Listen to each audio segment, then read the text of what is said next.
A partir de agora, na Rádio Pampa, Ricardo Vidarte, repórter.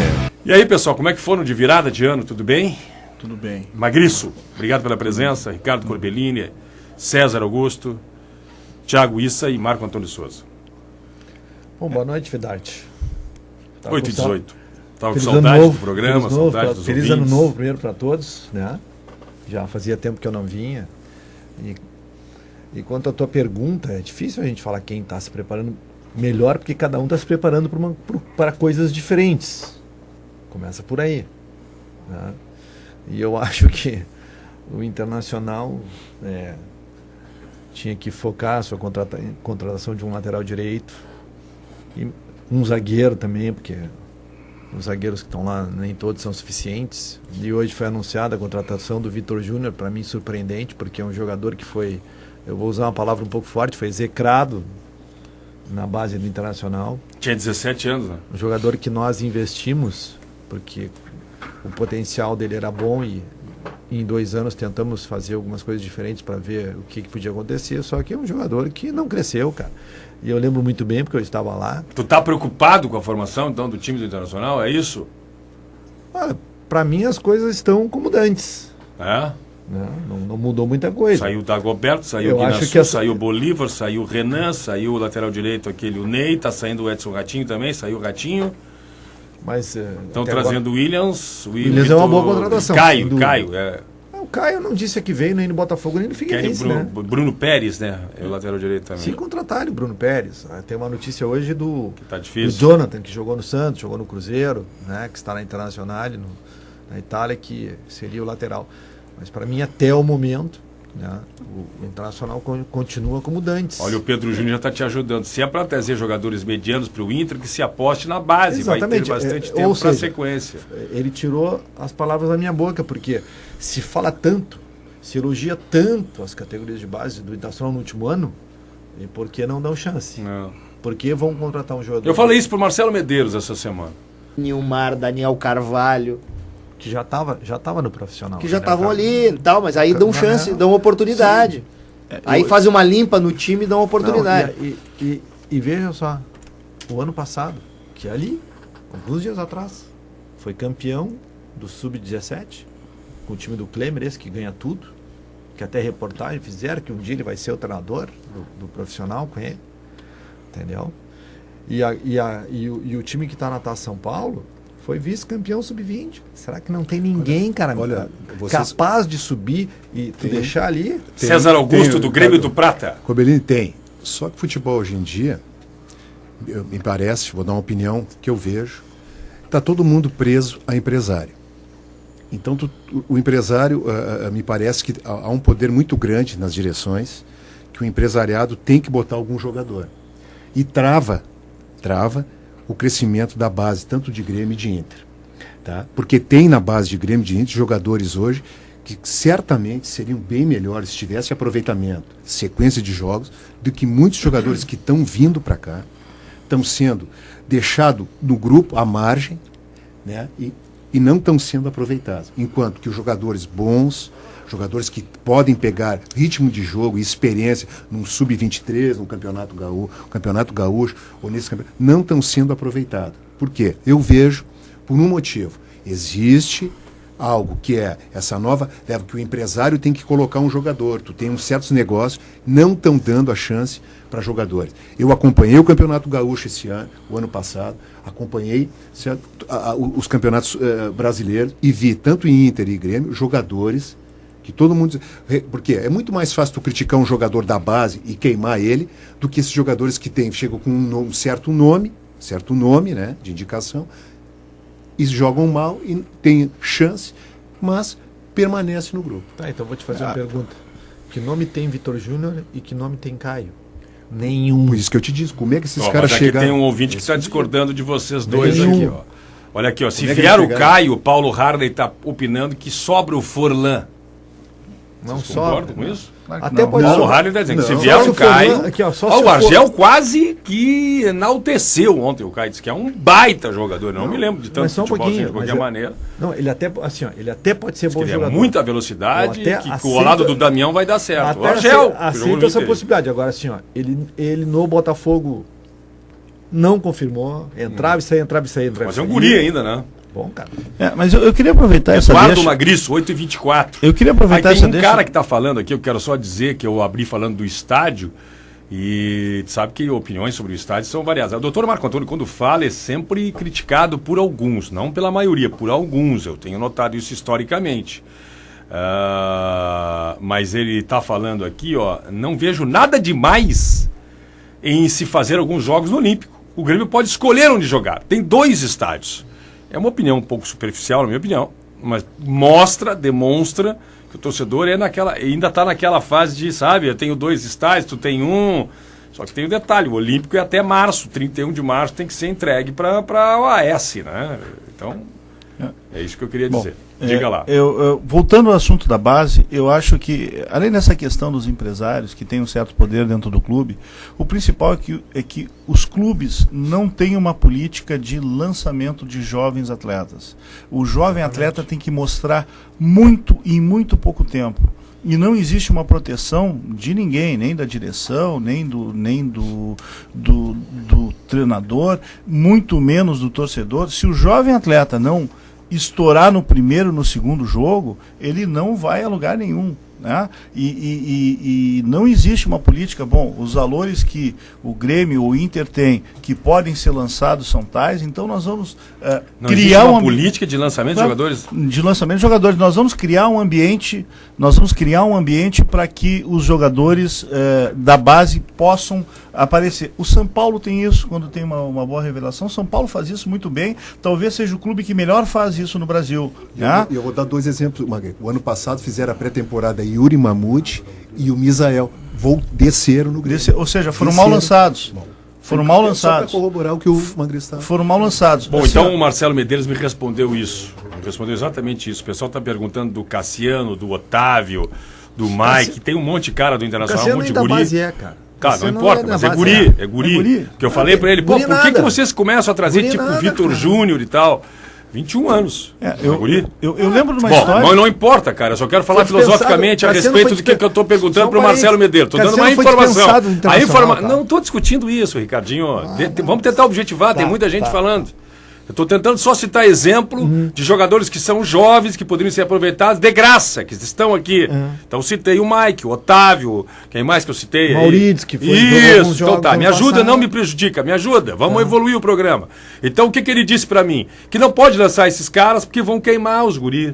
Então tem que trazer um Vitor Júnior de 25, 26 anos, tem que trazer um Caio que tem mais experiência, jogou no Botafogo, já jogou no O queima ou passa do ponto. Então eu só estou provocando você. Ou seja, o clube tem que ter uma olha aqui, política para saber o momento certo de lançar o jogador. Não, porque olha aqui, ó. se eu lanço antes, ele queima, como Eu vou te dizer aconteceu com o uma coisa. Mamute. Se eu lanço depois, passa do ponto.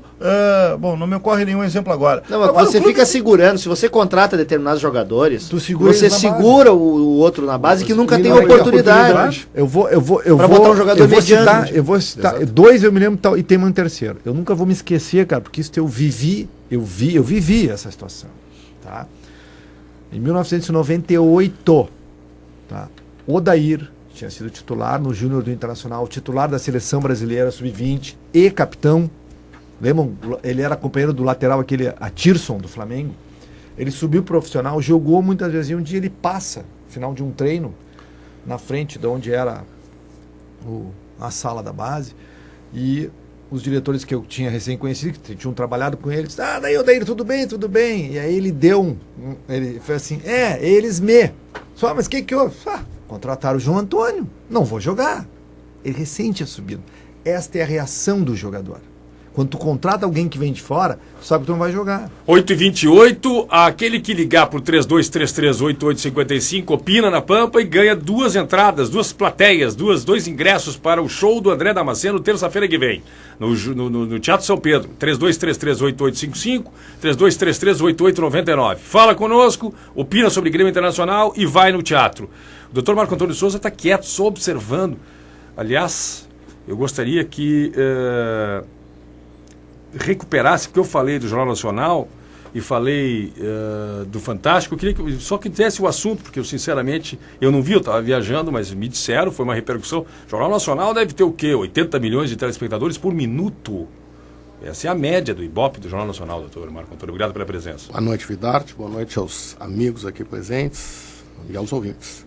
Né? Dá a todos um feliz ano novo, né? Que 2013 seja um ano repleto, recheado de felicidade, coisas boas, saúde, dinheiro que precisa, mas de conquistas e realizações, embora que as conquistas e as realizações sejam antagônicas nesta mesa e no Rio Grande do Sul. Mas essa reportagem que foi levada ao ar foi uma reportagem que foi feita pelo Fantástico, até foi uma coisa muito curiosa. Ligaram para o meu escritório dizendo que era do jornalismo do Fantástico. A minha secretária disse, estão ligando do jornalismo do Fantástico. Achou que era piada. Isso é trote. Jornalismo do Fantástico. Eu não tenho nenhum assunto de interesse nacional, é piada. Mas, com aquele cuidado que se tem, eu digo, olha, pede para deixar o número que eu retorno. E ela me disse, ele deixou o número. Eu digo, opa, uma coisa mais séria. E liguei, e o André, que é o produtor dessa reportagem, André Montesini, me parece, ele disse que o interesse era que o Fantástico ia fazer uma série de reportagens sobre o problema de infraestrutura no Brasil e que eles estariam começando pela questão energética. Que, aliás, nós estamos à beira de um colapso. Né? O governo nega, mas a situação é caótica. E só não chegamos ao colapso porque o Brasil teve uma desaceleração econômica que impediu que faltasse energia. Se o Brasil tivesse crescido a um ritmo razoável, nós estaríamos hoje sem luz. Garanto a vocês que esse programa não estaria acontecendo. Eu, há um tempo atrás, fui procurado por um grupo estrangeiro que era dono, que havia adquirido a usina termoelétrica do Jacuí, que quem vai para Charqueados conhece, é um esqueleto de metal que tem ali, que é um projeto de uma usina termoelétrica a carvão que foi iniciado na década de 1980. Foi começada a construção ainda no governo militar. Inicialmente eram previstas 4 unidades muito grandes, 4 unidades, 350 megawatts, que é uma usina grande. Para que se tenha uma ideia, é uma usina muito parecida com aquela que se passa em Tubarão, quando se vai pela BR-101. Seriam 4 daquelas. No fim, terminou sendo feito uma, a usina foi comprada na Inglaterra, é uma usina espetacular, ela veio para cá, é uma usina inacreditável, ela está toda ela armazenada desde 1992. As turbinas, olha, são coisas muito bonitas de se ver. E para vocês terem o cuidado da manutenção dessas turbinas, tem uma empresa contratada, que desde 1992 mantém lâmpadas acesas dentro das turbinas para evitar que se crie fungo. Semanalmente são trocados 30 quilos de desumidificante. Os equipamentos estão em absoluto estado de conservação. Com o governo Collor, a obra foi parada. No governo Fernando Henrique, se iniciou o projeto de privatização e foi vendido junto com as demais geradoras. Para quem adquiriu foi a Tractibel, através do consórcio Suez. Essa empresa tinha o compromisso de botar em funcionamento a usina, vendeu. Houve depois o envolvimento com um fato que foi muito divulgado aqui no Rio Grande do Sul, foi a falsificação de umas assinaturas, os diretores foram presos. Isso é recente, né? Exatamente. Isso é recente. Isso foi em 2006. Houve, enfim, terminou sendo um caso bastante rumoroso, e depois disso um grupo internacional com alguns investidores, fundos de pensão norte-americanos, adquiriram a usina, isso em 2008. Não preciso dizer para vocês que em 2008, com a crise americana, os fundos de pensão foram todos para Cucuia e a empresa faliu no exterior. Foi nomeado um síndico que precisava ter um diretor aqui para, enfim, fazer a liquidação do negócio. Houve uma negociação, eu fui contratado e eu fui visitar a usina com a ideia de dizer, olha, vamos vender como sucata. Quando eu cheguei lá, eu digo, olha, não é possível vender isso como sucata. O Brasil não pode fazer um desperdício desse. No Fantástico foi informado 500 milhões de reais. Foi muito mais do que isso. Muito mais do que isso. O que aconteceu é que nós estamos tentando achar interessados, e a entrevista do Fantástico realmente foi muito boa para isso, né? Divulgou bastante. É uma usina que gera 350 megawatts, é muito grande. O Rio Grande do Sul não tem mais capacidade de gerar energia hídrica, pelo menos em grande quantidade. E o modelo energético de um país não pode ficar na dependência de vento e água. Um dia falta vento, um dia falta água, como nós estamos tendo agora. E o país não pode ficar à mercê dos fatores climáticos. Claro que hoje ninguém faria uma usina a carvão. Certamente ninguém construiria uma usina a carvão hoje pelos problemas ambientais. Embora essa usina, com a última inovação que foi apresentada, ela atendia 100% das regras ambientais. Mas o que acontece é que preciso ter usinas térmicas para regular o sistema.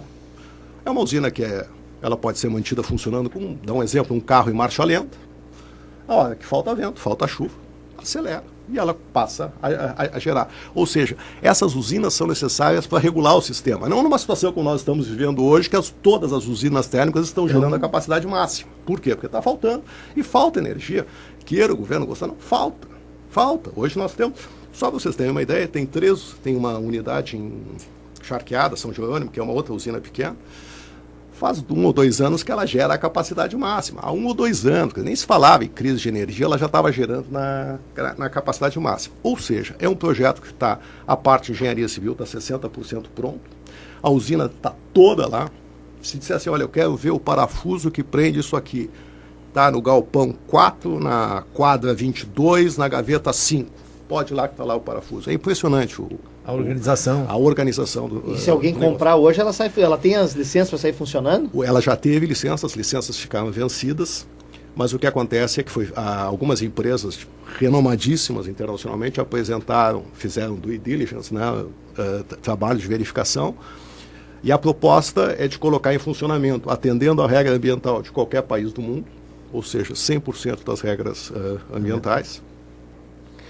Num espaço de tempo que não há possível construir nenhuma outra usina desse porte, que é 24 meses, um pouco mais, a um custo de 25% que custaria fazer uma usina nova. Ou seja, realmente é a única oportunidade que o Rio Grande do Sul tem de gerar esse volume de energia num espaço de tempo tão curto. Claro que se pode fazer uma outra usina a gás, mas isso vai levar 5, 6 anos. Mas todo o recurso seria privado, né? Pelo que eu entendi, ela está toda privada. Totalmente privatizada. Quem tiver interesse tem que fazer esse investimento. Aquele recurso que foi divulgado pelo Fantástico, que foi mais, aquele recurso é o que custou a usina, porque quando o Brasil, em 80 e poucos, renegociou a sua dívida externa com a Inglaterra, os ingleses, muito amigos, nos empurraram a usina. Né? Ou seja, vendeu a usina pelo preço que eles queriam, porque eles estavam renegociando a dívida. E fora isso, a obra de infraestrutura, o edifício, a estrutura metálica, o Thiago, que é engenheiro, é um negócio fantástico. Só para ter uma ideia, Thiago, a estrutura metálica tem 80 metros de altura. É um prédio de 23 andares, mais ou menos. A torre, a chaminé inicialmente prevista, tinha 160 metros. Ou seja, é um prédio de 50 andares. Com essa nova tecnologia que atende às regras ambientais, ela reduz só para 80. Então, para se ter uma ideia do volume e do tamanho. Estamos aí. Estamos tentando fazer, depois dessa entrevista do Fantástico apareceram vários interessados. Então esse é um pequeno resumo, Vidarte, desse assunto, e que eu acho que é interessante trazer mesmo num programa esportivo. Claro, a opinião que sim. Pública precisa Me diz uma saber. coisa, como é que é a repercussão da aparição no Jornal Nacional? Estou falando sério. Não, eu vou te dizer uma coisa. É impressionante. Era fantástico, mas foi o primeiro Fantástico. Mas ele foi apareceu no outro dia no Nacional também. Mas deixa eu te dizer, eu dizer uma coisa para vocês. Essa entrevista ela foi gravada antes do Natal. Quando é que o Corinthians ganhou o Campeonato Brasileiro? O Campeonato Mundial? Foi. Um pouquinho Antes do dia 20. Não faço a menor ideia porque eu não participei 16, dessa. por aí. Não vi o jogo. Eu também não vi o jogo, mas 23, eu sei por um 16. motivo. Dia Mas 16. eu sei por um motivo, porque a entrevista foi feita um pouco antes e a informação que nós tínhamos é que seria naquele domingo. Aquele domingo houve a vitória do Corinthians e houve aquele problema lá nos Estados Unidos, naquela escola. Então, E aí eles e seguraram. eu não fui naquele dia, eu vou dizer não te pra ligasse vocês, mais. Eu não vi o programa. Claro que eu vi. Mas as depois. pessoas te ligam muito? Mas Te ligaram? eu estava em casa vendo outro canal e começou a tocar meu telefone. Isso que Domingo eu de queria noite, saber. eu disse, que engraçado, o que está tocando tanto esse telefone, mensagem pipocando. Mas o que está acontecendo? Aí veio um amigo meu, aliás, um grande colorado, que eu quero dar um grande abraço para ele, o presidente da Tonga, o Paulo Reis, o Paulinho, querido amigo, e ele me ligou e disse, pô, tu tá no Fantástico? Eu disse, pô, não sabia que ia aparecer. E aí, claro, veio toda a repercussão. Mas sabe que eu vou te dar um depoimento não sobre o Fantástico, sobre o Jornal Nacional. Você sabe que o Paulo Renato Souza, que foi ministro da Educação, é meu irmão, e ele, quando ele faleceu, obviamente que eu estava no enterro, estava o ex-presidente Fernando Henrique, José Serra, enfim, várias pessoas. Uns 3 ou 4 dias depois, eu já estava em Porto Alegre, eu fui no Banco Itaú, na Avenida Benjamin Constant. Cheguei perto das 4 horas e tinha uma fila grande. Não vai entrar na fila, vou ficar sentado, não vai entrar mais ninguém. Quando terminar a fila, eu vou para o caixa. E fiquei sentado. E vi que o guarda do banco me olhava insistentemente. Eu disse, ele está achando que eu sou assaltante. O cara entrou no banco, foi sentar na cadeirinha ali de espera, não falou nada com ninguém. E eu vi que ele me cercava. Daqui a pouco ele veio me perguntar e me disse assim, o senhor me desculpe, não é o senhor que estava ontem no Jornal Nacional?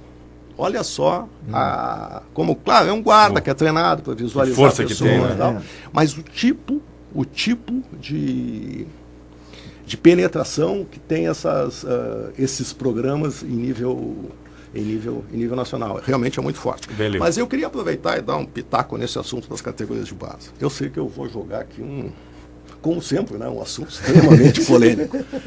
Mas eu vou dizer uma coisa para vocês. Essa é pura, nitro pura. Eu vou dizer uma coisa para vocês. E é para reflexão, eu não estou fazendo uma afirmação. É vantajoso para os clubes ter categorias de base? Vocês vão dizer, o cara enlouqueceu.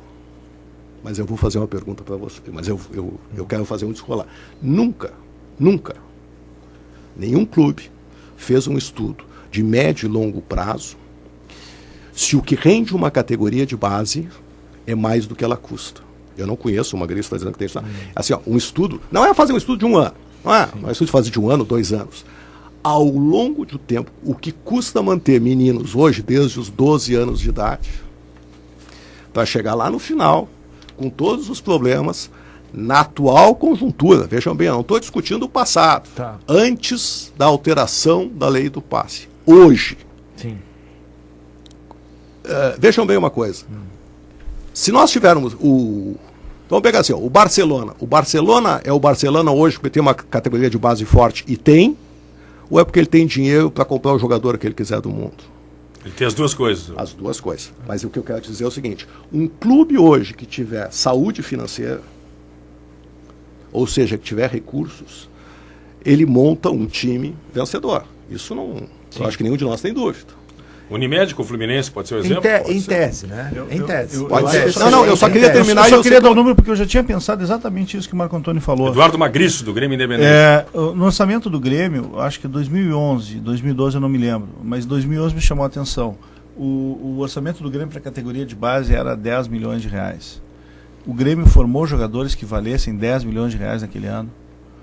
Quer dizer, o único jogador... Leandro, né? Não, Leandro, será que vale? O único jogador que o Grêmio tem da época é o Fernando, que o Grêmio tem 50% do passe dele, talvez um pouco menos. Não, né? tu tem que considerar aí o vem o Misael, todos. Mas assim, pega ao longo de 5 anos essa proposição que o Marco fez, tá? 10 milhões de reais vezes 5, parece 50 milhões. Parece o Lucas. O Grêmio...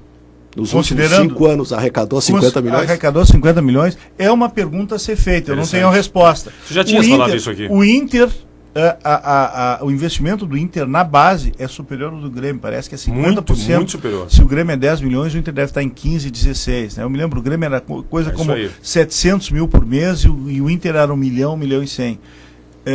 Multiplica isso por um período de tempo. E houve geração de ativo, né? Não só de venda, de ativo em valor significativo. No Internacional eu não tenho dúvida que houve. Não tenho dúvida que houve. Mas se gastou muito também, né?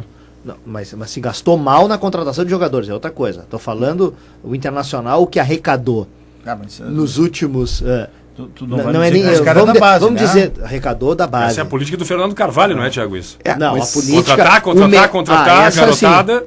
Não é isso que eu estou falando. O que eu estou dizendo é o seguinte, o Internacional arrecadou mais de R$500 bilhão com os seus jovens categorias de base após 2003. Por quê? Porque o Internacional foi o clube que melhor... Não, após 2001.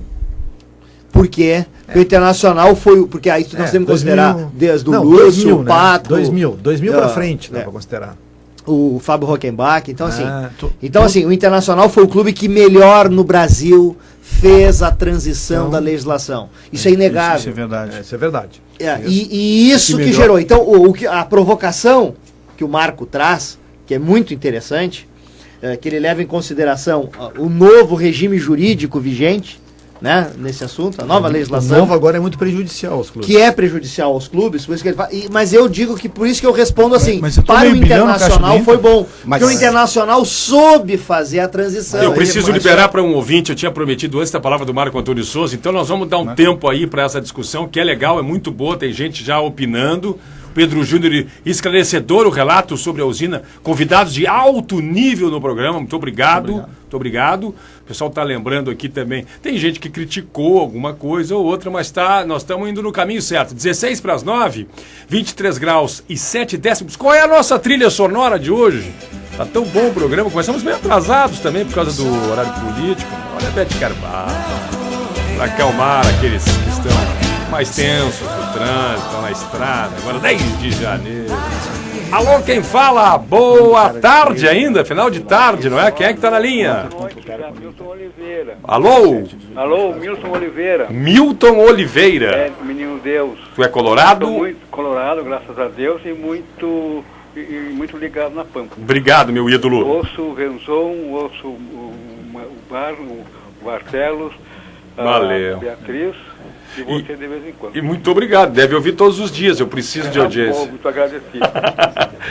Querido, me diz, tu queres opinar alguma coisa sobre o Inter ou preferes somente ganhar as 2 entradas de plateia para André Damasceno terça que vem no...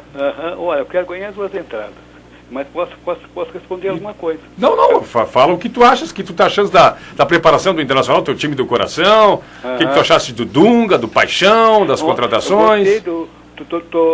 Eu gostava do Dunga desde que eu não jogava no Inter, como jogador.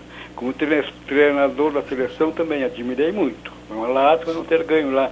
Inclusive eu estava assistindo ele na França esse ano. Que perdeu lá para a Holanda, me parece. 2-1. E enfim, admirei também o Falcão, foi uma lástima não ter ficado. E é isso aí, meu. Sou colorado desde sempre. O Eduardo Souza vai te dar alguma orientação a respeito dos ingressos aqui do André Damasceno, tá bom? Pois não, muito obrigado pela atenção. Um abração, boa noite. Abração, boa noite. 14 para as 9. Souza está em definitivo contratado pelo Grêmio, a informação do momento, não é? O volante Souza, vamos ver se vai haver condições de ele já viajar no domingo. Essa será, eu acho que o desafio principal da direção de futebol do Grêmio. É uma grande notícia, hein? O Souza, para mim, é o principal jogador do Grêmio no momento, desse atual grupo do Grêmio. Não sei o que vocês acham, o Magriço, os gremistas aí, o César Augusto e o Marco Antônio Souza. Eu só queria, além do que o Thiago coloca da adaptação à lei, eu acho que o Inter também teve uma outra condição. Ele manteve um grupo, o quadro de funcionários e uma metodologia, uma filosofia na base que é fixo. Não houve muitas mudanças pontuais. A captação do Inter, ela também foi treinada. É uma captação que tem uma linha de ação, ou seja, buscou jogadores pontuais aonde soube. Os contatos da captação do Internacional são bons. Então ela soube buscar, por isso que soube buscar esses jogadores que renderam ao Inter esses valores que o Thiago está revelando. Coisa que o Grêmio não tem uma estrutura, não teve uma estrutura de captação, desmancha a sua base e o seu quadro funcional a cada diretoria que entra e não manteve,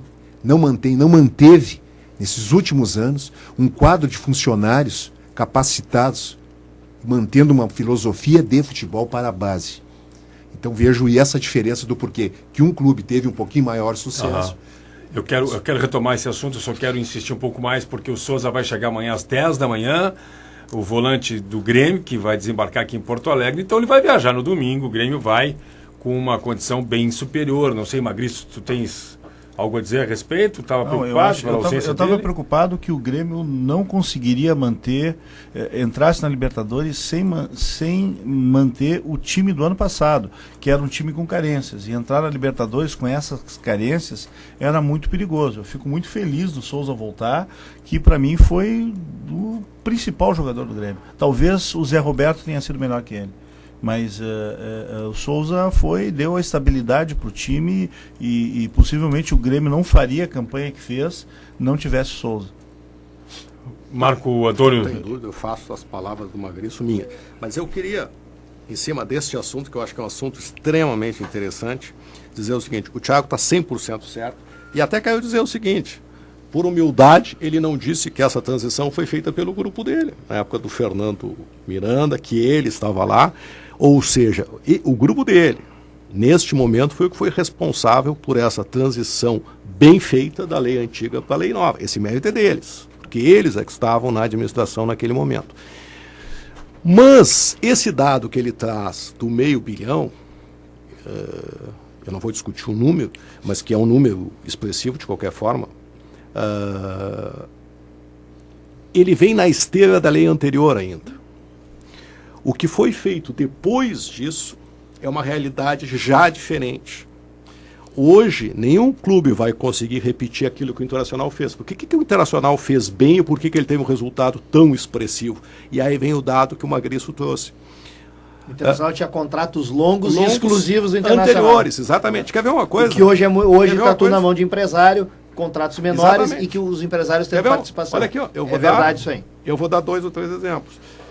Por que o Grêmio fez mal? A transição do Ronaldinho. Se o Ronaldinho tivesse sido vendido pelo valor normal da época, o Grêmio teria tido um resultado bastante grande. Talvez tivesse sido uma das maiores vendas da época. 80 milhões de dólares, se falou, né? Muito provavelmente. Tinha uma proposta do Leeds na mesa do presidente lá de 70 milhões de dólares. Então, essa é o que houve nesse momento? O Internacional interpretou bem a nova realidade, mas pegou a esteira do regime anterior. Atualmente, eu acho que essa é a discussão que nos importa, e o dado que o Magriço trouxe é importante, porque é atual, é depois, 2010, 2011, não é? 2011. É um dado para mim que é inquietante essa questão. Para mim, o que se gasta no regime atual. E vê bem uma coisa, eu acho que é o Fernando, que nós falamos aqui agora, é um jogador que veio da base, subiu, e o Grêmio tem quanto? 50% do passe dele. 10:09, Rui Costa, o Souza é do Grêmio? Boa noite.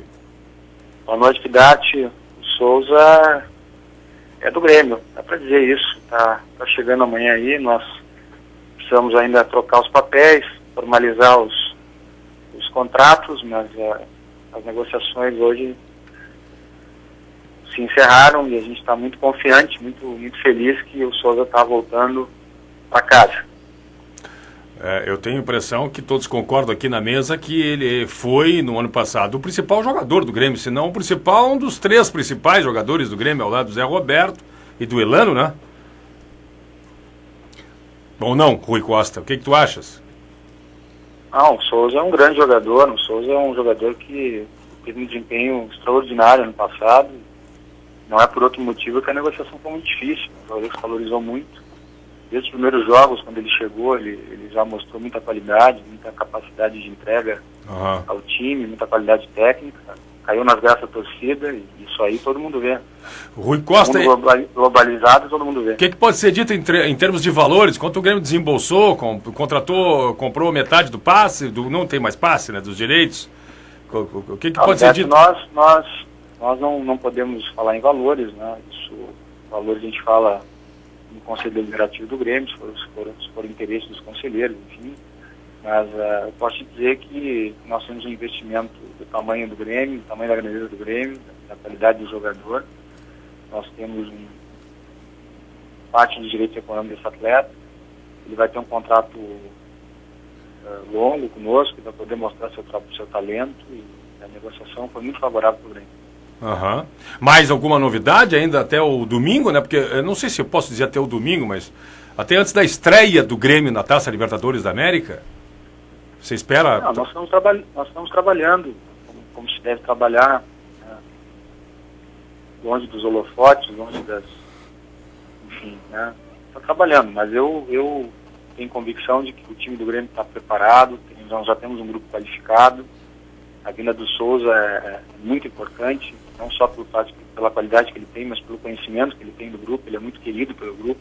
Uhum. Nós estamos trabalhando, mas eu diria que o time está muito bem encaminhado. Desististe do Vargas ou não? Não, o Grêmio fez um trabalho bastante dedicado por esse jogador, mas o Napoli, diante de dezenas de propostas, a cada dia mudava a plataforma financeira do negócio. E isso é insustentável, né? O Grêmio não pode, de alguma forma, submeter a um leilão.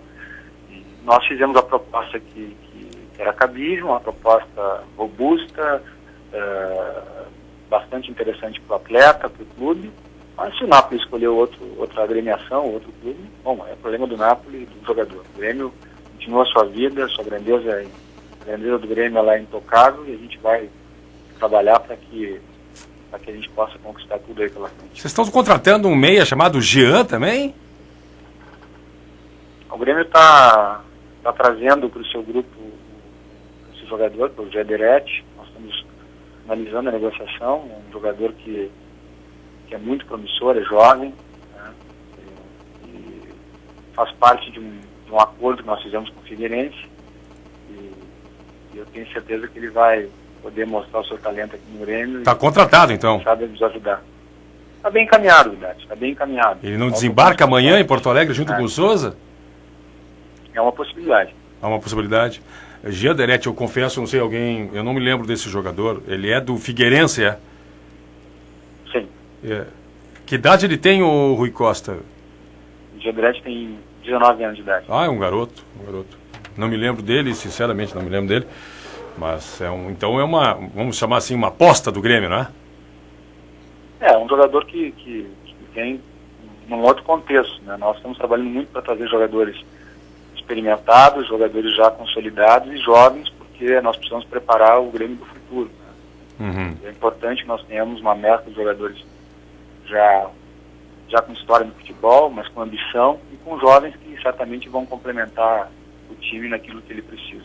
Jean Deret é o nome dele. Beleza. Mais alguém aí que eu tenha esquecido? Não esconde de jogo agora, hein? Não esquece ninguém, né, Vidarte? Tu não esquece ninguém. Marquinho, tá me lembrando o Magriço aqui, que é conselheiro do Grêmio. Marquinho, tem chance ainda? O gaúcho Marquinho, que tá lá fora também? Nós estamos trabalhando para sempre atento ao mercado, tentando acrescentar mais qualidade a esse grupo de muita qualificação que temos já. Se surgir alguma possibilidade no mercado, a gente vai trabalhar. Mas, por enquanto, é o que temos. Aham. Eu não sei se tu sabes me dizer alguma coisa a respeito da possibilidade do Grêmio jogar no Estádio Olímpico. Tens essa informação ou não, Rui?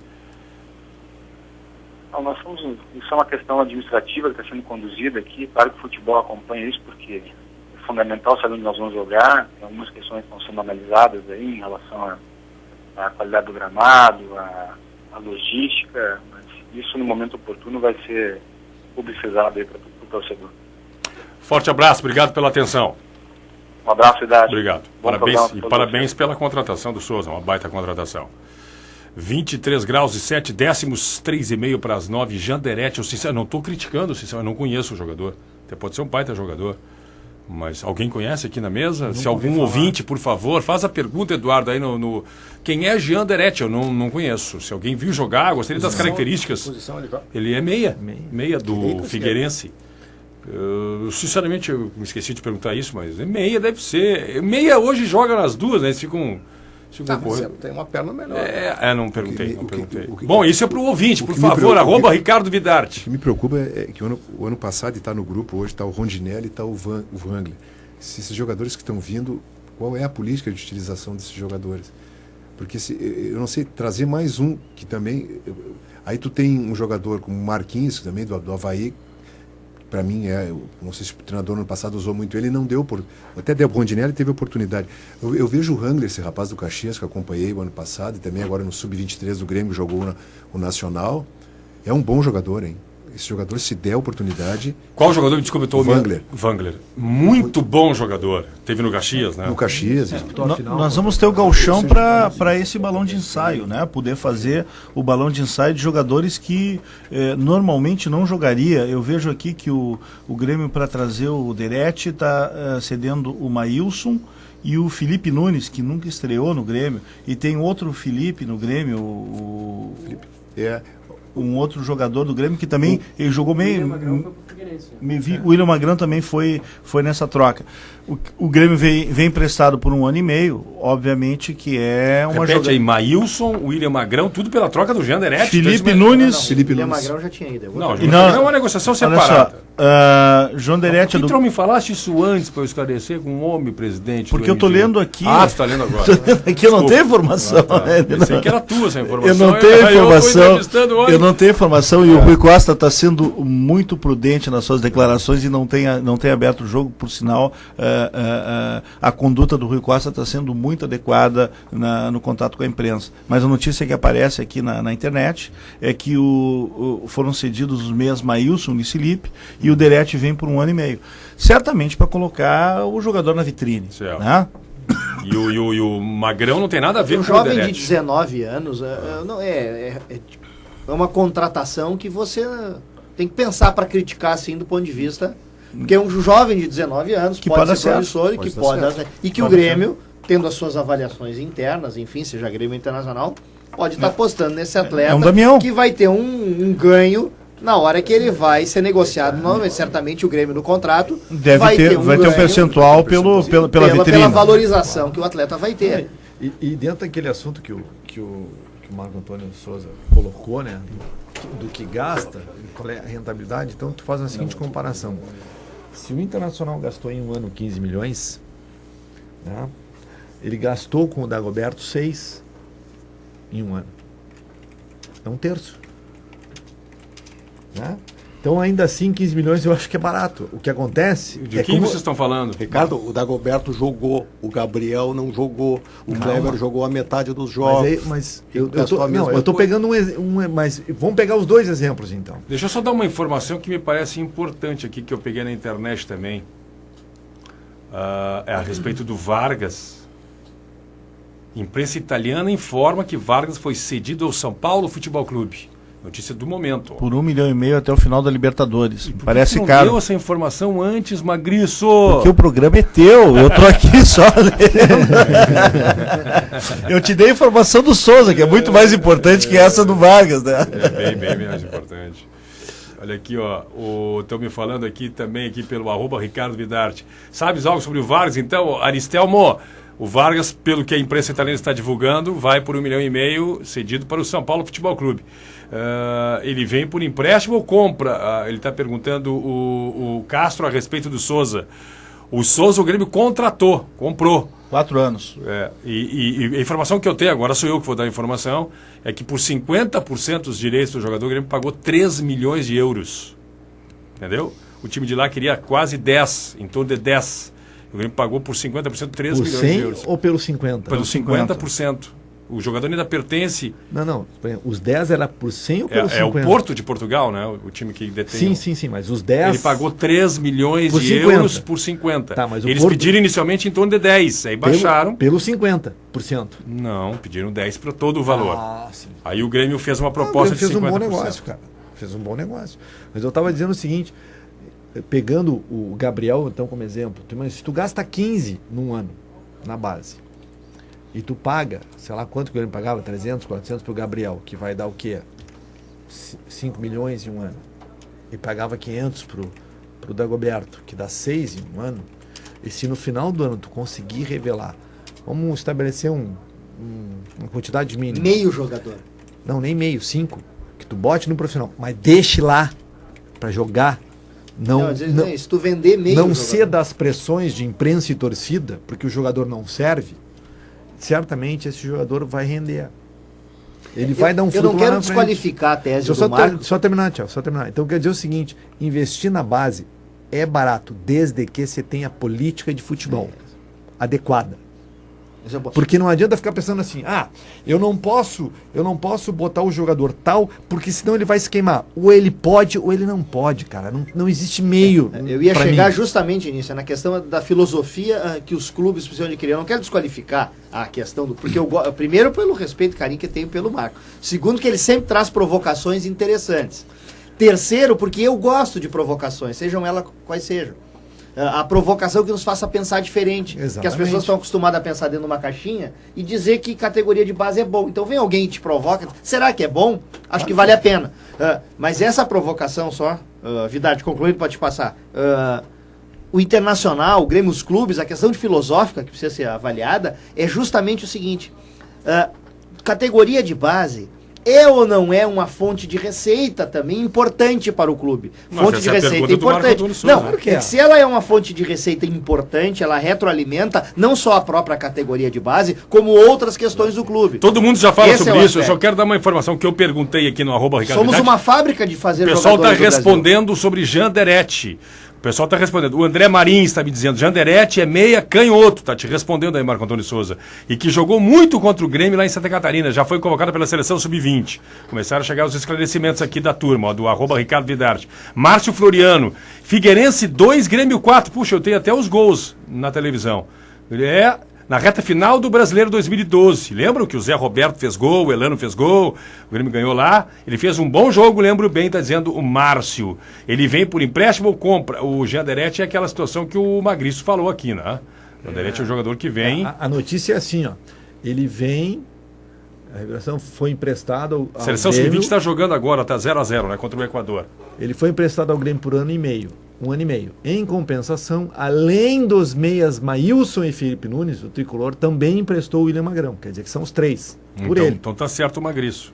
Mas Vidar, tá certo. É a notícia que o Adriano Matarazzo, da 0 Hora, que está aqui. A gente está lendo aqui. Vidar, já que eu fui o autor da provocação, eu vou permitir botar mais um. Bota mais uma lenha aí, cara. Provocar um pouquinho mais. Eu entendo a posição do Thiago e do Ricardo, mas a provocação ela foi um pouco mais objetiva. Vamos ver os números. Não, se tu for ver os números frios, eu vou te dizer o que um dirigente do Internacional me disse. Só uma coisa aqui, ó, talvez o Thiago tenha razão, ele retroalimenta, ele traz benefícios indiretos, mas o que eu quero dizer, e eu concordo com isso, primeiro, durante um tempo, nas preleções dos jogos das categorias de base do Grêmio, havia empresários. Essa é uma retroalimentação negativa que existe. Mas é uma promiscuidade, né? Sem dúvida. Acho que a palavra é apropriada. Mas vê bem uma coisa. O que eu acho interessante nesse negócio? É que o resultado talvez não seja tão maravilhoso como sempre se falou. Numericamente, eu não sei. O que eu quis trazer é o seguinte, e eu nem sabia que tinha esse número que o Magriço trouxe. O Grêmio gastou 10 milhões. Será que ele gerou 10 milhões? Não sei.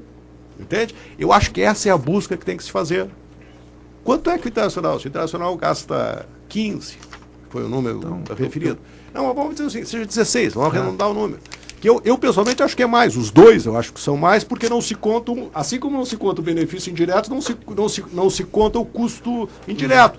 Da tia do jogador que vai lá e que diz que vai levar ele embora, da madrinha, porque se não der a casa, se não conseguir não sei o que. É aquela coisa que se conhece. Agora, vamos supor que o Internacional gaste 16 milhões por ano. Eu não tenho a menor dúvida que é muito mais, mas vamos deixar os 16. Pelo número oficial, vamos dizer os 16. Se em 5 anos 80 milhões, olha, gerar 80 milhões hoje não é fácil. Mas o Inter tem outra política. É bem uma coisa, tanto é que qual é o grande cheque que o Internacional tem na mão hoje? Leandro Damião. Não vem de categoria de base. Mas não é da base. Aliás, o Inter tem essa política que faz muito bem. Só um pouquinho que eu quero fechar. Está contabilizado na base. Não, porque ele foi contratado apesar de ter 19 anos já na época. Não passou. Mas o Inter faz muito bem essa política. Ele contrata jogadores que foram revelações em outros clubes com potencial. Aquele Lucas que entrou no Grêmio com 13 anos, o Andershow que entrou no Grêmio com 15 anos, é a exceção.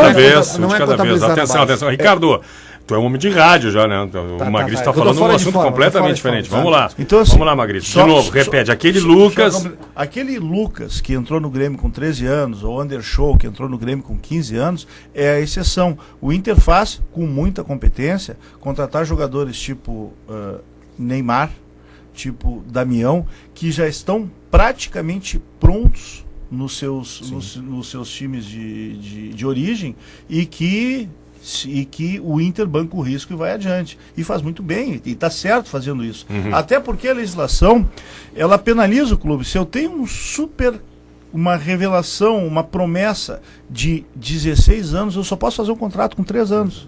E aí se repete o caso do Alexandre Pato, que o Inter sabia que era uma revelação, sabia que era um jogador com potencial e não colocava no time enquanto ele não renovasse o contrato. Tanto que ele jogou 3 ou 4 partidas. Tem assuntos pontuais agora que eu preciso assim. mudar um pouco a página. Preciso mudar um pouco a página, 9-9. Tem o assunto do Grêmio do Prata que eu tenho que explorar com o César Augusto, o Grêmio Independente. O Thiago Issa também tem que participar de algo importante, que foi a reunião do dia 27, que era a opinião dele. O Fábio Mundstock nessa semana foi afastado pelo presidente Fábio Koff. Ele era do Grêmio do Prata antes, não era, César Augusto? Sim, ele teve nos quadros do Como é que tu Grêmio do Prata recebeste essa situação aí? Como é que tu estás vendo a administração até agora? Tu que eras antes apoiador do Fábio Koff e depois estou dizendo o teu grupo. Sim. Né? E depois recuado. Não, o Grêmio do Prata até, em outras oportunidades, a gente já teve aqui mais de um companheiro, do porquê, né, da nossa retirada do apoio ao presidente Fábio Koff. E como nós estamos vendo, nós estamos muito preocupados, né? O grupo teve reunião agora essa semana e se coloca muito preocupado pelo o que vem de dentro do Grêmio. Porque inicialmente a eleição foi feita em outubro e o grupo que ganhou sabia, tem o conhecimento, né, quando houve quando vem ocorrendo a migração de uma direção para outra, de tudo. Né? Se falava em jogadores do cofre, se falava em valores de investimento e se percebe-se que num primeiro momento onde o projeto de 2 anos foi colocado à prova entre o projeto e o treinador, ganhou o treinador, né? Pelo que foi colocado pelo secretário-geral. Então, o secretário-geral é o Fábio Mundstock. O ex-secretário-geral, não sei, né? Foi afastado. Que foi afastado. Ele era remunerado só? Eu não tenho essa informação. Estava por ser. Ia negociar salário. Então, nos preocupa porque se tu tens um projeto de 2 anos que tu vem montando e quando tu coloca o projeto para o Clube Grêmio, aonde tu coloca a prova e esse projeto já tem o primeiro impacto, um treinador chega e diz não, e o treinador nega que não, então a gente não se preocupa. Os investimentos que disseram que iam ser colocados, de 100 milhões, não vimos até agora, está uma dificuldade do Grêmio ter o investimento, até porque, né? Aliás, isso até a gente entende que hoje em dia qualquer jogador é uma dificuldade para contratar, qualquer um vale tanto, mas a gente escutava que... Mas vocês não estavam juntos? Sim, mas isso aqui nós já explicamos. Esses 100 milhões... Como assim estavam juntos? Vocês não estavam juntos na época que estavam planejando essa questão dos 100 milhões? Não, essa informação não... Essa informação surgiu depois da saída de vocês? Essa informação nós não tínhamos. Quem traria os 100 milhões, Isso vocês na época que vocês estavam junto do COF não tinha esse papo. Não. Me permite um esclarecimento, porque assim, eu até tenho uma afinidade muito grande com o Grêmio do Prata, acho que é um movimento muito importante dentro do clube, me dispus a participar com eles da última Fosse eleição. candidato junto, né? Exatamente. Então eu tenho uma afinidade, uma proximidade muito grande. Mas eu quero dizer uma coisa importante que eu acho que pouca gente sabe. Quem lançou e quem trouxe o presidente Fábio Koff foi o Grêmio do Prata. Eu participei, e o César participou de um encontro lá em Ipanema, um sábado de noite, foi o primeiro encontro que foi feito. Muita gente, o presidente foi saudado, ele ficou emocionado, eu sei disso. Foi o primeiro grande movimento. O que aconteceu é que eu pessoalmente acho que a partir daquele momento, a partir do momento em que o Grêmio do Prata o lançou, que começou a tomar corpo a candidatura, vieram se aproximando aquelas pessoas que se conhecem, são os eternos, aqueles da volta. Os que gravitam. E que afastaram o Grêmio do Prata desse processo. Eu, pessoalmente, tenho a convicção que foi um imenso equívoco do presidente Fábio Koff. Deixou-se levar por essa turma aí. O que foi? Eu acho que foi um equívoco. Mas não se falava em 100 milhões, não se falava em projeto de 2 anos, vocês não tinham nada disso, foi então. uma coisa. Não, projeto sim. Se uma coisa. Esse projeto de 2 anos que o Woodstock fala sempre, sim, isso não, vocês participaram isso, também não participamos da confecção nenhuma. do acorde do Woodstock, não, nada a ver. Esse projeto foi dos dois. Dos dois, do acorde e do Woodstock. Exatamente. Isso eu acho que foi mesmo. já no momento que ele estava saindo do Grêmio do Prata, não foi? Sim. Sim. Aí começou a surgir, talvez tenha sido isso até uma das divergências, porque ele saiu, não sei se foi ou não, mas eu quero dizer o seguinte, até uma manifestação. Mesmo que eu acho que o Woodstock estava certo. Não, ele falou o correto, mas foi inoportuno, né? Não, O Fernandão hoje, também estava certo. Quem? O Fernandão também estava certo e não devia ter falado o que falou. Pois é, inoportuno. Claro que Eu só inoportuno. quero dizer o seguinte, eu não estou justificando, eu estou dizendo que para mim ele está certo.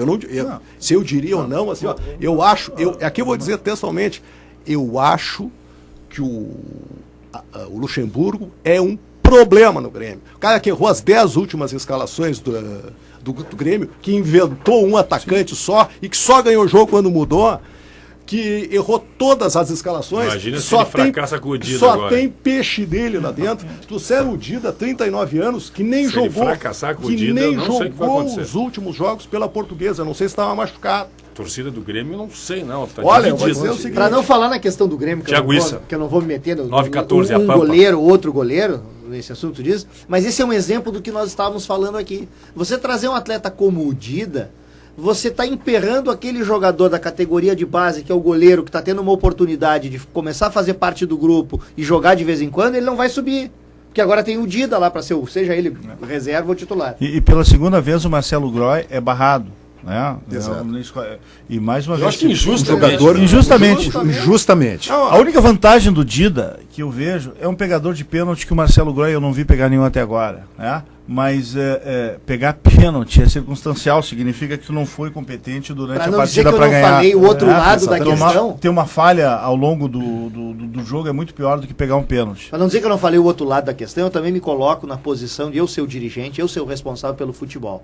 E ter a responsabilidade de disputar uma Taça Libertadores, e aí lá num jogo, numa quarta de final, numa oitava de final, um jogo decisivo, você precisa de um goleiro experiente, porque o outro tomou o terceiro cartão ou foi expulso, mas e você não tem. mas ele vem E pra aí titular. é responsabilizado. O Darley Vai jogou fora. titular. De cada Eu só vou vez, fazer um de cada vez. Só vou fazer um Só parênteses. para dar os dois lados da coisa. vou Eu fazer também só vou entendo. fazer Agora a essa- frase do Marco Antônio Souza é muito forte, hein? Sim. O Luxemburgo é um problema no Grêmio. É um dos poucos que eu ouvi falar isso no ar, porque eu já ouvi outras pessoas falando isso. Mas muita gente pensa isso, eu acho que até na atual administração do Grêmio não Sim. pode falar. Sim. Que é o que o Mundo Stock fez. O Mundo Stock praticamente disse isso. Mas se ele é um problema que o próprio Grêmio criou. É só olhar Isso como foi a mesmo. campanha eleitoral, Mas os é que a três torcida, candidatos. porque é o Luxemburgo, é o mas- Luxemburgo, é o A Luxemburgo. torcida impôs o Luxemburgo, assim como a torcida tinha imposto o Renato antes. Então incorreram no mesmo erro do Odoni, que aceitou o Renato. Mas entendo verdade, que o o único Grêmio- que a presidente que direção do poderia Grêmio ficou barrar... De cada embretada. vez. Hein? Eu entendo que a direção do Grêmio ficou embretada. Ah, Era o sem Luiz dúvida, Felipe, mas- e o Luiz Felipe foi para a seleção, então teve que Olha aqui, contratar ó, o mas Luxemburgo. erra pela tua convicção, não erra pela convicção da Eu torcida. também acho. E também. com E o relação ao único Fábio presidente- Woodstock, ele disse a verdade, eu não conheço ele, mas tu basear uma campanha eleitoral numa promessa de jogador no cofre, que eu não vou fazer mais comentário, porque de tão ridículo e constrangedor que é a situação do jogador no cofre, para o Inter não saber, esse era o argumento, vamos deixar isso para a campanha eleitoral.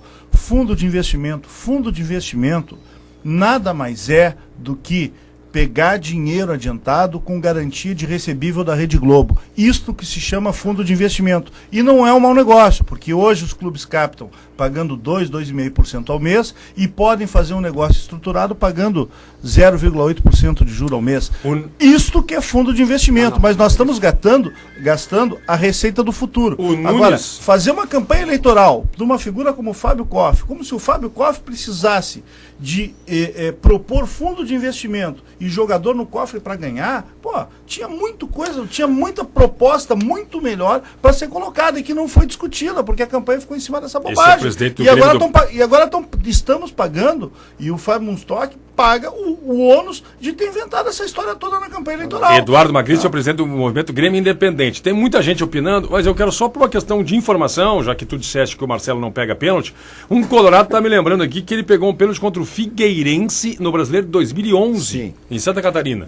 Exatamente. Tá? O Julinho Camargo é o treinador. Só para destacar, tem muita gente opinando também sobre essa questão do goleiro, dividido aqui. E a questão também do Internacional, eles querem que a gente debata a questão do dia 27, Marco Antônio Souza. Um pequeno parêntese com relação ao que o Magriço disse. Eu entendo que fundo de investimento pode ser um pouco mais do que isso. Fundo de investimento pode ser um grupo de investidores que queiram investir em jogadores e dividir o resultado. Eu posso opinar sobre isso? Como garantia recebível do futuro. Será que o COF não achou que E onde é que será tá que o o Galó? COF não achou que o Grendene, o Von Tobel, o Gerdau, que estavam do lado do Odoni, que tinha lá uma grana para contratar o Juliano. Será que o COF não achou que essa grana ia estar agora com ele e os caras, porque o Odoni perdeu os... Tô Mas a devagando. gente não acha, né? A gente não acha, promete não pode, achando. promete Mas aí achando. começa o Exatamente. problema. A gente promete sabendo. Mas Né? aí, Não precisava prometer, o cara é o Fábio Koff, pô. Mas- Vai precisar fazer promessa? Para com isso. Magriço, um fundo de investimento não se monta, eu pelo menos tenho essa visão, não se monta um negócio desse vulto que foi estimado 100 milhões em 2 meses. Então é o seguinte, isso pode acontecer ainda. Tomara que aconteça. Pois é, então eu acho assim, eu acho que essa questão, eu acho que é uma questão que pode ter desdobramento positivo ainda e de uma maneira até eu acho um pouco diferente. Agora, o que eu acho importante, assim, o Dida, eu até acho que o Dida, naquele jogo Grêmio e Portuguesa, que a Portuguesa ganhou aqui de 2-0, ele jogou muitíssimo bem. Aliás, o score foi mantido graças a ele. A Portuguesa ganhou porque ele jogou muito bem. Não só nas defesas que fez, como se via na orientação. Bola aérea, nos né? lançamentos, nas bolas aéreas. Ou seja, agora depois, ele não jogou os últimos jogos pela Portuguesa. Eu não sei se ele estava A machucado. Portuguesa quase caiu. Ele não jogou os últimos jogos. Eu não sei se porque estava machucado ou porque foi substituído. Mas eu acho que é um goleiro. Talvez o segundo, como é que chama? O Busato, né? É, mas... O Busato seja inexperiente. Até agora, o que eu acho pior é o seguinte: o Grêmio está ameaçado de começar a Libertadores com o Pará na esquerda. Tá ameaçado. Não, pai, só um pouquinho. Aí é brincadeira. Ou ele bota o Alex Telles, que é um garotinho. né? Aí mandaram o Pico Aí é embora. queimar o Alex Telles. Aí mandaram o queimar Pico Alex embora. Telles. Mas como é que manda Não, o Pico embora? tá com 91 quilos. Tá bom, mas eu tô dizendo assim, Aparelhinho comigo. 91. Deve ter baixado uns 2, agora 3 mesmo. Mas de qualquer maneira. Essa história é outra, só para complementar a história do Dida. O Dida, quem negociou com o Dida, que foi colado na imprensa, foi o Vanderlei. Ele pediu um valor, o Grêmio não quis, e o Vanderlei foi colocado na imprensa que ele pediu para o Dida baixar o valor para vir. Eu sou formado na base, trabalhei na base do Grêmio, defendo muito a categoria de base, agora com toda a razão ao Marco, a questão de investimento, de valores, está corretíssima, o que ele fala vale a pena. É inadmissível o Grêmio ter dado a oportunidade para esse rapaz, né, que é o Marcelo, um rapaz formado, que se indigna um jogador indignado quando o Grêmio toma um gol ao pé, e agora vem um cara de fora, só porque é maior, é mais largo, ou porque determinado núcleo da imprensa, porque o núcleo da imprensa pressiona para tirar esse rapaz. E a gente sabe que o Santana fez isso, né? Ele estava magoado com a direção do Grêmio porque não conseguiu estacionar o carro naquele dia. Brigou com o porteiro do Grêmio. No outro dia saiu uma crônica contra o Marcelo, que tomou um gol, que é uma falha, não é um frango. Bem uma coisa. E aí o cara desse Santana é histórico. O Santana é histórico em fazer isso. Fez com quantos jogadores do Grêmio? Eu preciso ouvir um pouco do Thiago Issa e do Corbellini, se for possível, pessoal. Os assuntos são variados e são intensos, são fortes. Essa reunião do dia 27, eu queria que tu falasse para mim a respeito das 3 situações que eu até citei nesta semana, Thiago Issa. Das 3 situações que a gente conversou por telefone. Certo. A primeira, será que dá tempo pra gente fazer? Vamos lá, rapidinho. O Internacional teve uma reunião dia 27 para situar primeiro o torcedor, né? O Internacional, tradicionalmente, nos últimos anos, tem feito isso, que é a chamada suplementação orçamentária. Quer dizer, dentro do Estatuto Grêmio Internacional, se apresenta o orçamento do ano seguinte. Isso no Grêmio, no Inter, no Corinthians, no Flamengo, no Fluminense. Tem que ter um orçamento. Você prevê o que você vai gastar, o que você vai arrecadar.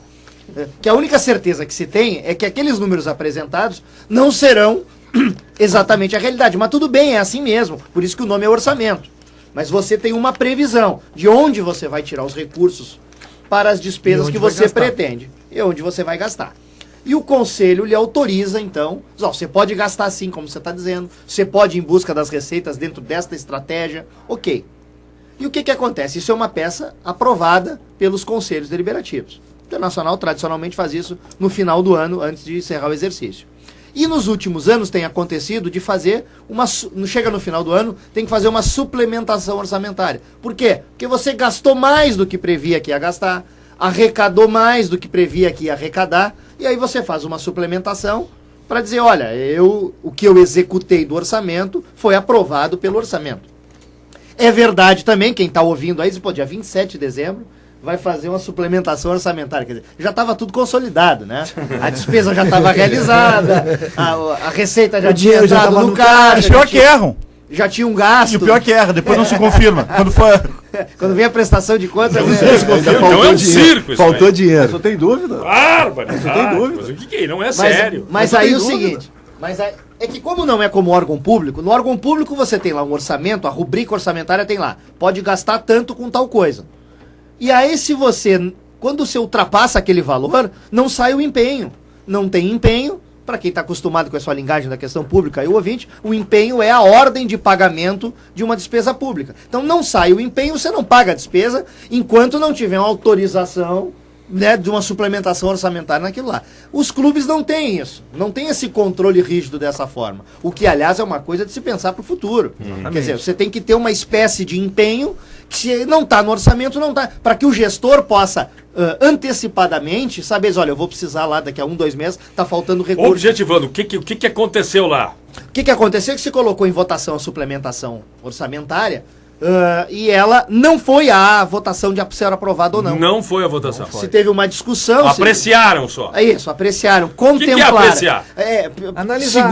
Dá uma namorada nos números. Segundo os conselheiros do Internacional, apreciar é contemplar. Né? Então alguém mostra numa parede um papel, você contempla aquele papel e termina, está apreciado a suplementação. Tá, e daí? Só que, então assim, a discussão... Esse é o futebol brasileiro. Mas a discussão fundamental para mim é a seguinte, agora é evidente que a suplementação orçamentária tem que ser aprovada. Porque se o orçamento é aprovado, a suplementação tem que ser aprovada. Porque senão é uma coisa ridícula. Chega no final do ano, qualquer clube faz qualquer coisa, e aí depois suplementa e não precisa aprovar a suplementação. Tá, e o que foi feito então? Não sei. Como? O que foi feito simplesmente foi retirado da pauta, todo mundo só contemplou a suplementação orçamentária, ela ficou bonita lá no telão. Tu estava lá? Eu estava lá assistindo, ela ficou linda no telão, nós contemplamos, apreciamos, segundo os conselheiros internacionais, entende que apreciar deu superávit. É contemplar, deu um superávit em função da grana das luvas do da Globo. Contrato da Globo, que foi aí sim o ponto central da discussão. Que o Grêmio antecipou também, o Inter também antecipou. Não, só que a situação fala que não é antecipação de receita isso. Mas aí luvas. Mas aí vem outra discussão. Mas a discussão não é essa. Se faz parte do contrato, e faz, qualquer criança de 6 anos de idade que está nos ouvindo, a partir dos 6 anos já tem condições de entender que as luvas fazem parte do contrato. Eu nem vou discutir se ela é antecipação ou não de receita. E aí o estatuto agora ela faz parte do contrato, e se ela faz parte do contrato, de um contrato que é daqui a mais do que 4 anos, ela é uma receita de daqui a 4 anos, não é uma receita de agora. Tem que votar. E o estatuto não permite, tem que ser votado pelo conselho. Esse contrato não vale. Rede Globo, atenção, o contrato que o Internacional assinou com vocês não é válido. É passível de anulação de contrato. Qualquer juizinho. Mas a grana já está lá. Primeira instância, de primeira entrância do juizado, vai ver isso. Tá acabando o nosso tempo. Tem um problema que o Internacional tem que administrar, tem que resolver. É em março que vai Eu espero que o Conselho Fiscal avalie melhor o seu posicionamento em relação a esse assunto. Acho que os conselheiros estão começando a ficar atentos em relação a esse assunto. Porque o principal dessa história toda, e agora sim, resumindo e terminando, o cerne da questão é o conteúdo do contrato.